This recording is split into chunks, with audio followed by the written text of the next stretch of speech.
Okay, we are here today to talk about the great artist Gil Kane. Um, Definitely one of the icon of the Bronze Age. But Gil Kane got his start, in the early '60s with DC, and you know, his biggest run of any books or any titles, I believe, is The Atom. I think he did all 37 issues. Unfortunately, I don't have any more of those issues. I used to have a couple of The Atom, but I think I have long since given them away or sold them. But this is the earliest DC work that I have left in my collection.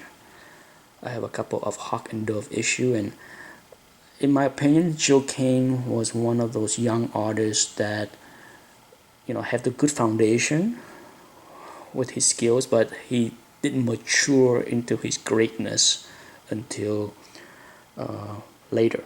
So if you look at his work for DC in the early '60s, in The Atom or Hawk and Dove, you see some good skills, but definitely not something that would wow most readers, in my opinion. He's still fairly young, and as with most artists, sometimes if you don't have the right inker to work with you, often the end result is not so great. So here is an example of his early work that was done in the early '60s. Let's see how old is this book.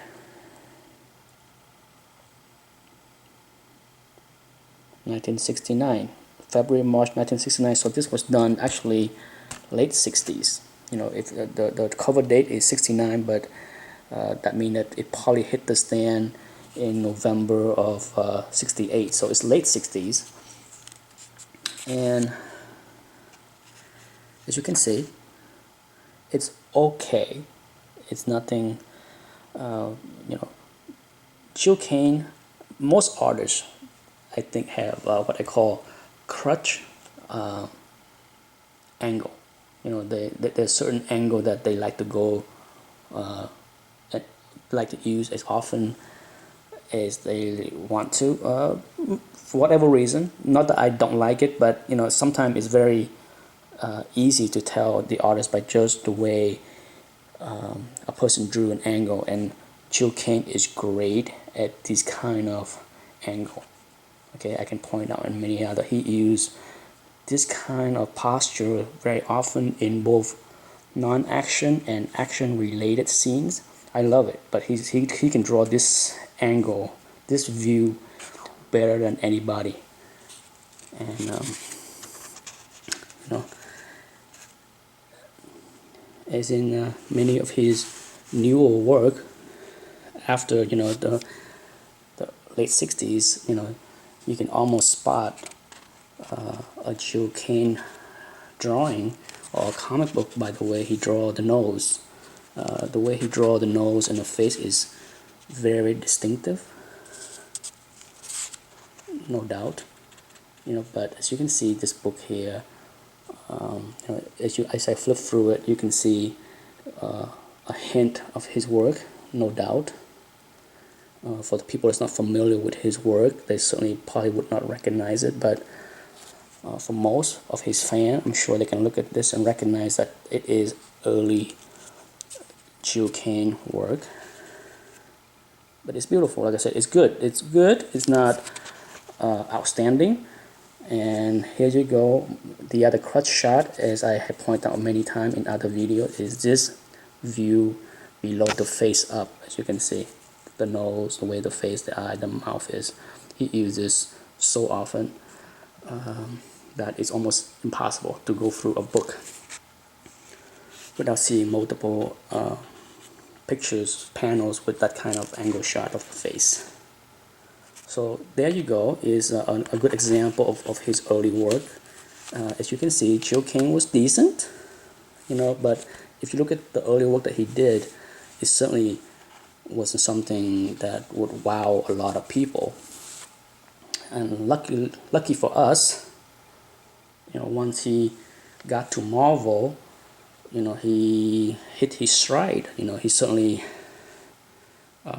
found his groove and developed his skills further, and it come out great. He is one of the Spider-Man issue that he drew.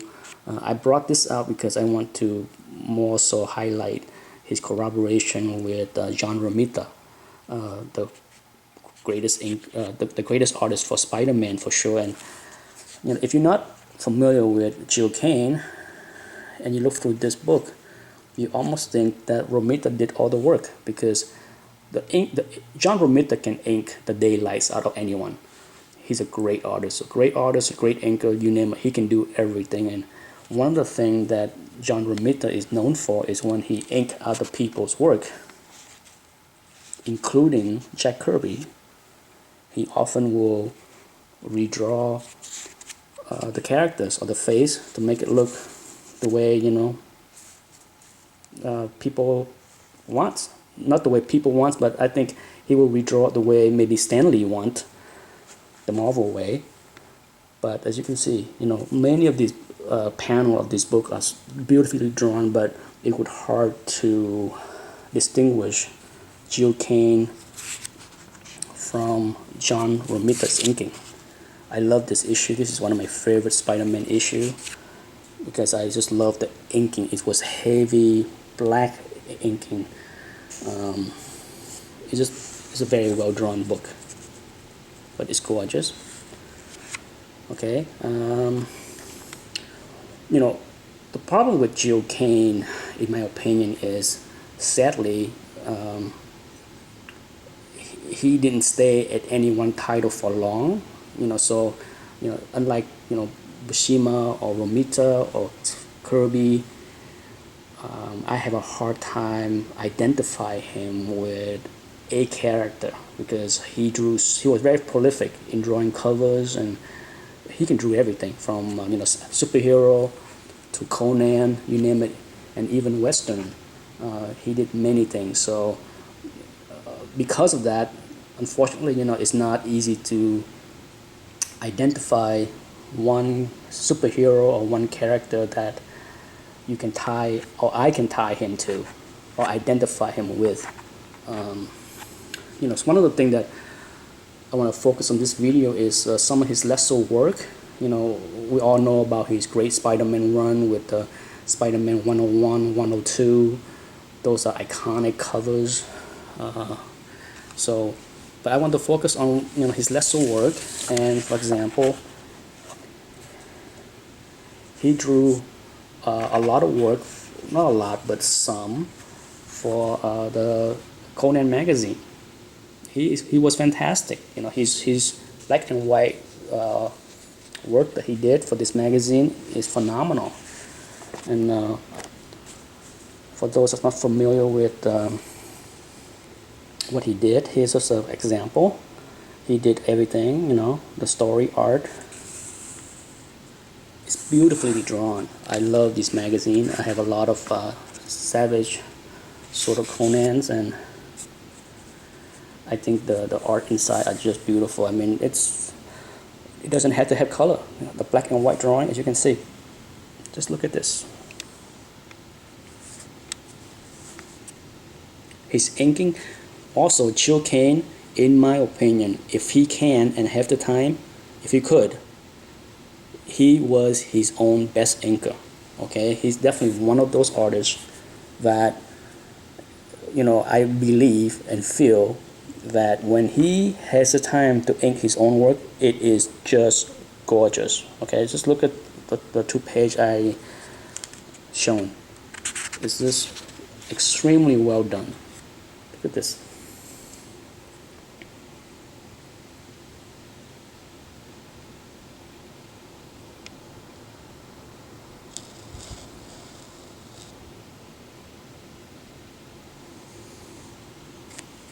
Gil Kane is just fantastic. I mean, it's there's a lot of very, very good looking drawings and story and arts in those Conan magazine for sure. Let me see. There's a few more. Here's another one, The Devil's Bait. Just beautiful, as you can see. His inking style is very clean, kind of reminiscent to Terry Austin kind style, but it's just beautifully drawn in ink, and the black and white magazine format suited so well. Look at this. Absolutely masterful.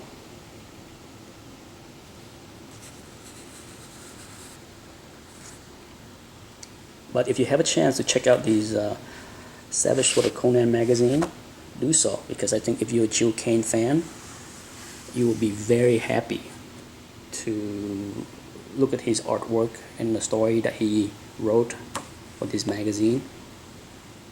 It is really good. And before I go, I also want to bring out my favorite Gil Kane artwork. Okay, this is probably very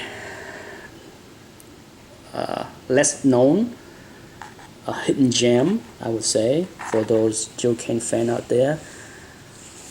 Here is my, if I have to pick the one book that I say contain the best Gil Kane art of all time, it is this issue, All-Star Western, issue number 4. He did I think 4 or 5 short stories for this series before Jonah Hex start to be the key character in issue number 10. But here you have the great Neil Adams cover,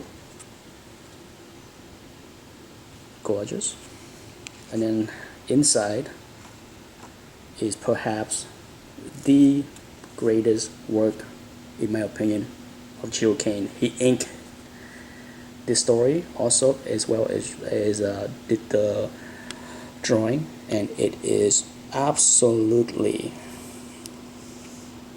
gorgeous. I mean, when I flipped through this book the first time, I was stunned. I was a fan of Gil Kane.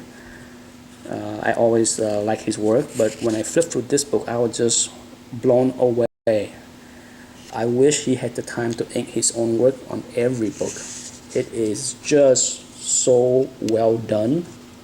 I'm just going to give you a quick scan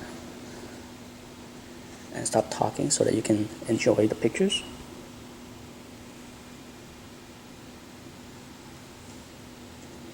The detail is just magnificent.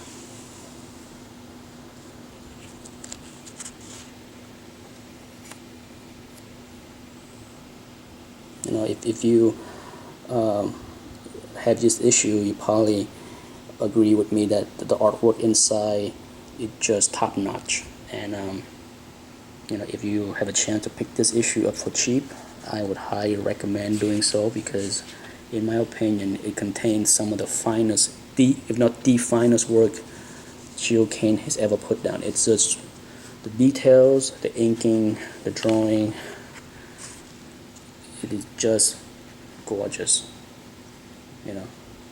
I can sit here and waste another 15 minutes of this video to flip through this book, but if you don't have it and you're a Gil Kane fan, definitely go and get it. Before I go, I just want to take out a few iconic Gil Kane cover that I have. I submit this book last year. My beautiful well-centered near mint copy. This is one of the few things that he co-created, Iron Fist. It's 9/4. Beautiful book. And of course, for any Gil Kane fan out there, if you had to pick the 2 most iconic cover that he did, it would be, of course, X-Men 94 and Giant Size X-Men #1. It would be easy for me to pick my favorite 2 Gil Kane cover, because this is it. As you see, his crutch shot of the angle of people leaning backward or falling backward Gil Kane can do an awesome shot, as you can see also in Spider-Man 101. He did the same pose with Spider-Man, similar pose. But I like the way how Dave Cockrum used to sign his name, December, DEC. But that's, to me, these two are the most recognizable, iconic covers that Gil Kane did. And if you're a fan of Gil Kane working with Dave Cockrum, I think Dave did a wonderful job also working with Gil Kane when they worked on the John Carter Warlords of Mars series. It's beautifully drawn.